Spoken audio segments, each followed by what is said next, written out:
يلا يلا، شو اسمك الحقيقي؟ اسمي نريمان. من ما يعرف اسمي الحقيقي؟ معقولة هاي انتو كلكم ايش قد تتابعوني وهاي وما تعرفون اسمي الحقيقي؟ واسفة عليكم، واسفة. اي حياتي تاتي.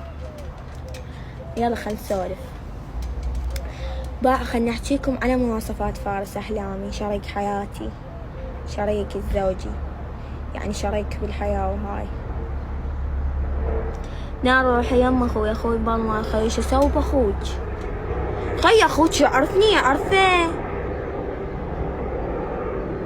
زين رقمه الخاصة. انت ما تستحين على نفسك؟ عيب ترى، عيب. انت ما عندك خوات، ما عندك اخوان؟ ما تستحين؟ انت ما تستحين؟ الزرق. اي حياتي تاتي. باع امانة الله اقولكم شغلة، باع ما تعوفني، يعني جز ما عرفتها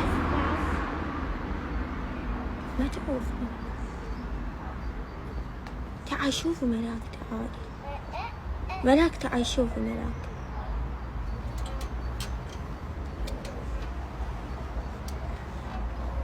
هم تظلين بالعراق لو ترجعين؟ لا لا اظل، يعني بس انا ان شاء الله اني لازم ارجع لبلدي واستقر، لازم. بس انا المشكلة شهادتي هنا، يعني هناك حتى توظيفات ما كنتوا تعرفون التوظيفات بالعراق وهاي الوضعية كلش مو تمام، يعني واحد ياخذ اعلى نتيجة اعلى درجة حتى توظيف ماكو.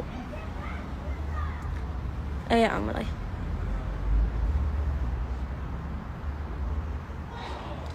منو افضل فانز الك؟